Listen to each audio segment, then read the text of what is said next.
দিনরাত মায়ের সেবা করত বলে রাগ করে চলে গেছেন স্ত্রী। এদিকে মায়ের সেবায় সময় দেওয়ায় হারিয়েছেন একমাত্র চাকরিটাও। তবুও আরিফুলের চাওয়া, মা বেঁচে থাক, তাহলেই সব হবে পাওয়া।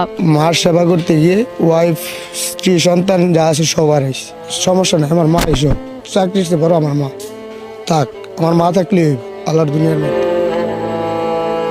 সন্তানের এই কষ্ট কাঁদিয়ে তোলে দুপা হারানো বৃদ্ধা মা রহিমা খাতুনকে।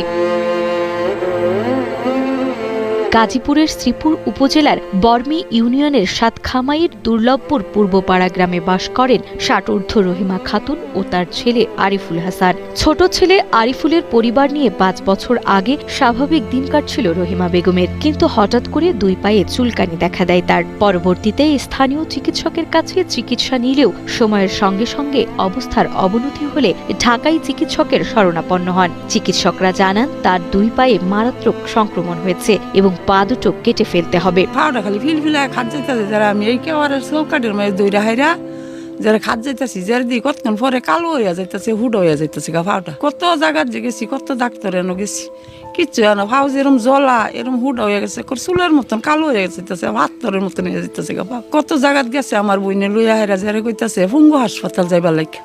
ফুঙ্গু হাসপাতাল গেছি পরে যারা কইতাছে ভাও কাটতে লাগবো, যারা 2টা ভাও কাটছে আমার, আর 2টা লাগে। কাঁদতে কাঁদতে জীবন গেছে, আমি মরে যাইতাম গা। 10 বছর আগে অভাবের সংসারে 3 ছেলে ও স্বামীকে নিয়ে কোনো মতেই চলছিল রহিমা খাতুনের জীবন। কিন্তু অর্থাভাবের ভার সইতে না পেরে স্ত্রী সন্তানদের রেখে চলে যান স্বামী জয়নাল আবেদিন। এরপর সবজি বিক্রি করে সন্তানদের বড় করেন তিনি। দুর্ভাগ্যজনকভাবে মায়ের এই দুঃসময়ে ছোট ছেলে আরিফুল হাসান ছাড়া বড় ছেলে রফিকুল ইসলাম ও মেজ ছেলে এমদাদুল হোসেন খোঁজ খবর রাখেন না। 3 জন ছেলে কই না বলে, 3 জন ছেলেতে 1 জন ছেলে আছে আর 2 জন নাই গা। তাগো সংসার লইয়া তারা থাকে।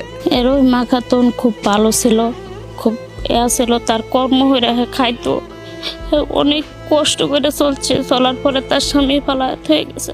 অসুস্থ মায়ের চিকিৎসা, ঔষধ খাওয়ানো, রান্না থেকে শুরু করে ঘরের সব কাজই এখন করতে হয় আরিফুল হাসানকে। একদিকে মায়ের শারীরিক অক্ষমতা, শীতের কাপড়ের অভাব, অন্যদিকে সংসারের চরম অভাব। সব মিলিয়ে পরিবারটি আজ চরম মানবেতর জীবনযাপন করছে। পরিবার ও স্বজনদের দাবি, সরকারি সহায়তা ও চিকিৎসা সহায়তা পেলে হয়তো এই অসহায় পরিবারটি কিছুটা হলেও স্বস্তির নিঃশ্বাস ফেলতে পারবে। থালি বাসন, কাপড় চাপড় যা আছে সব, ধোয়া মোছা, ঘর পোড়ামোড়া যা আছে সব প্রায় 3 বছর 4 বছর 4-5 বছর করতেছি।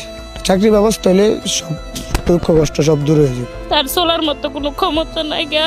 মনে তার যদি সরকার থেকে কোনো টাকা পয়সা চিকিৎসার খরচ